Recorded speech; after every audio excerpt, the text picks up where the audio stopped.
ನಮಸ್ಕಾರ ಸ್ನೇಹಿತರೆ, ಅನಮ್ ಜ್ಯೋತಿ ಚಾನಲ್ಗೆ ಸ್ವಾಗತ. ಸ್ನೇಹಿತರೆ, ಇದೇ ಮಾರ್ಚ್ 3ನೇ ತಾರೀಕು ಹೋಳಿ ಹುಣ್ಣಿಮೆ ಜೊತೆಗೆ ಕೇತುಗ್ರಸ್ತ ಚಂದ್ರಗ್ರಹಣ ಸಂಭವಿಸ್ತಾ ಇದೆ.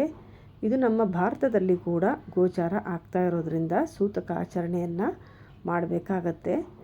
ಇನ್ನು ಗ್ರಹಣ ಸಂಭವಿಸುವಂಥ ಆ ಒಂದು ಸಮಯದಲ್ಲಿ ಗರ್ಭಿಣಿಯರು ಯಾವೆಲ್ಲ ಮುನ್ನೆಚ್ಚರಿಕೆಗಳನ್ನು ತೆಗೆದುಕೊಳ್ಬೇಕು, ಏನನ್ನು ಮಾಡಬಾರ್ದು, ಹಾಗೆ ಏನನ್ನು ಮಾಡಬೇಕು ಅಂತ ಇವತ್ತಿನ ವಿಡಿಯೋದಲ್ಲಿ ಸರಳವಾಗಿ ತಿಳಿಸ್ಕೊಡ್ತಾ ಇದ್ದೀನಿ. ಈ ಗ್ರಹಣ ಪ್ರಾರಂಭ ಆದ ನಂತರ ಅಥವಾ ಆ ಇಡೀ ದಿವಸ ಗರ್ಭಿಣಿಯರು ಆದಷ್ಟು ಮನೆಯಿಂದ ಹೊರಗಡೆ ಬರದೇ ಇರುವಂಥದ್ದು ತುಂಬಾ ಒಳ್ಳೆಯದು. ಹಾಗೆಯೇ ಈ ಗ್ರಹಣ ಸಂಭವಿಸುವಂಥ ಆ ಒಂದು ಸಮಯದಲ್ಲಿ ಗರ್ಭಿಣಿಯರು ನಿದ್ರೆಯನ್ನು ಮಾಡಬಾರ್ದು. ಆದಷ್ಟು ಆ ಒಂದು ಸಮಯದಲ್ಲಿ ಅವರು ಎಚ್ಚರವಾಗಿ ಇರಬೇಕಾಗತ್ತೆ. ನಿದ್ರಿಸೋದು ಅಷ್ಟೊಂದು ಕ್ಷೇಮ ಅಲ್ಲ. ಇನ್ನೊಂದು ಮುಖ್ಯವಾದ ವಿಚಾರ ಏನಂತ ಹೇಳಿದ್ರೆ, ಈ ಒಂದು ಸಮಯದಲ್ಲಿ ಗರ್ಭಿಣಿಯರು ಹರಿತವಾದಂಥ ಲೋಹದ ವಸ್ತುಗಳನ್ನು ಬಳಸಬಾರ್ದು. ಅಂದರೆ ಕತ್ತರಿ ಆಗಿರಬಹುದು, ಚಾಕು ಆಗಿರಬಹುದು, ಇಳಿಗೆ ಮಣೆ ಆಗಿರಬಹುದು, ಈ ರೀತಿಯಾದಂಥ ಹರಿತವಾದಂಥ ವಸ್ತುಗಳನ್ನು, ಅದರಲ್ಲೂ ಲೋಹದ ವಸ್ತುಗಳನ್ನು ನೀವು ಈ ಒಂದು ಸಮಯದಲ್ಲಿ ಬಳಸದೇ ಇರುವಂಥದ್ದು ತುಂಬಾ ಒಳ್ಳೆಯದು. ಹಾಗೆಯೇ ನೀವು ಟೈಲರಿಂಗ್ ಕೆಲಸ ಏನಾದರೂ ಮಾಡ್ತಾಯಿದ್ದೀರಾ ಅಂತ ಹೇಳಿದ್ರೆ, ಈ ಗ್ರಹಣದ ಸಮಯದಲ್ಲಿ ಗರ್ಭಿಣಿಯರು ಅದು ಮುಗಿಯೋ ತನಕ ಕೂಡ ನೀವು ಆ ಒಂದು ಕೆಲಸವನ್ನು ಮಾಡದೇ ಇರೋದು ತುಂಬ ಒಳ್ಳೆಯದು. ಅಂದರೆ ಆ ಬಟ್ಟೆಯನ್ನು ಹೊಲಿಯುವಂಥ ಕೆಲಸವನ್ನು ಮಾಡದೇ ಇರೋದು ತುಂಬಾ ಒಳ್ಳೆಯದು. ಹಾಗೆಯೇ ಇನ್ನೊಂದು ಮುಖ್ಯವಾದ ವಿಚಾರ ಏನಂತ ಹೇಳಿದ್ರೆ, ಗರ್ಭಿಣಿಯರು ಗ್ರಹಣ ಸಂಭವಿಸುವಂಥ ಆ ಒಂದು ಸಮಯದಲ್ಲಿ ಮನೆಯಿಂದ ಹೊರಗಡೆ ಹೋಗಿಬಿಟ್ಟು ಗ್ರಹಣವನ್ನು ಬರಿಗಣ್ಣಿನಿಂದ ಬಹಳ ಹೊತ್ತಿನ ತನಕ ವೀಕ್ಷಣೆಯನ್ನು ಮಾಡಬಾರ್ದು. ಈ ಒಂದು ತಪ್ಪನ್ನು ನೀವು ಆದಷ್ಟು ಮಾಡದೇ ಇದ್ರೇ ತುಂಬಾ ಒಳ್ಳೆಯದು.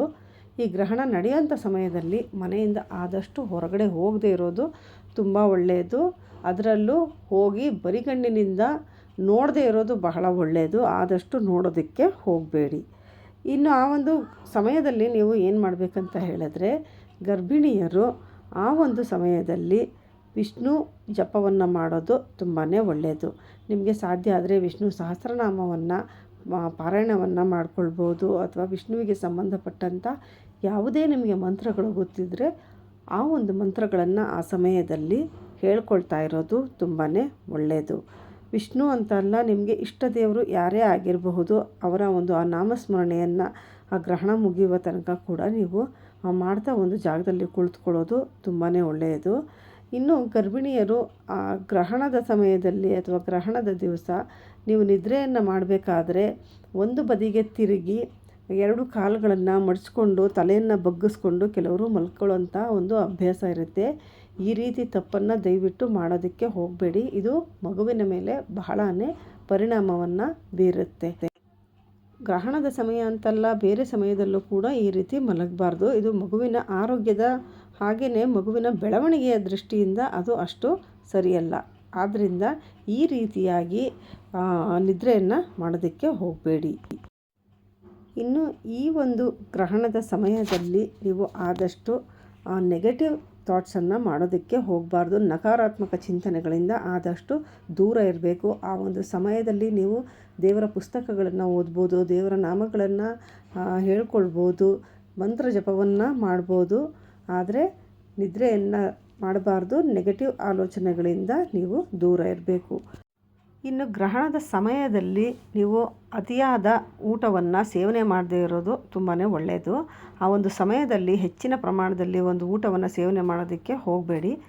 ಗ್ರಹಣ ಪ್ರಾರಂಭ ಆಗೋದಕ್ಕೂ ಮುಂಚೆನೇ ನೀವು ಊಟವನ್ನು ಮುಗಿಸ್ಕೋಬೇಕಾಗತ್ತೆ. ಅದರಲ್ಲೂ ಕೂಡ ಆ ಒಂದು ದಿವಸ ನೀವು ಸ್ವಲ್ಪ ಲೈಟ್ ಫುಡ್ಡನ್ನು ತೆಗೆದುಕೊಂಡ್ರೆ, ಅಂದರೆ ಸುಲಭವಾಗಿ ಜೀರ್ಣವಾಗುವಂಥ ಒಂದು ಆಹಾರವನ್ನು ತೆಗೆದುಕೊಳ್ಳೋದು ಬಹಳ ಉತ್ತಮ. ಆದಷ್ಟು ಹೆವಿ ಫುಡ್ಡನ್ನು ನೀವು ತಿನ್ನೋದಕ್ಕೆ ಹೋಗಬೇಡಿ. ಗ್ರಹಣ ಪ್ರಾರಂಭಕ್ಕಿಂತ ಮುಂಚೆನೇ ಅಲ್ಪ ಪ್ರಮಾಣದಲ್ಲಿ ನೀವು ಊಟವನ್ನು ಸೇವನೆ ಮಾಡ್ಬೋದು. ಗ್ರಹಣದ ಸಮಯದಲ್ಲಿ ನೀವು ಹೆಚ್ಚಿನ ಪ್ರಮಾಣದಲ್ಲಿ ತಿನ್ನೋದಕ್ಕೆ ಹೋಗಬೇಡಿ.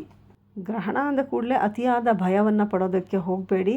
ಹಾಗೆ ಮನಸ್ಸಿಗೆ ಹೆಚ್ಚಿನ ಒತ್ತಡವನ್ನು ತಂದುಕೊಳ್ಬೇಡಿ.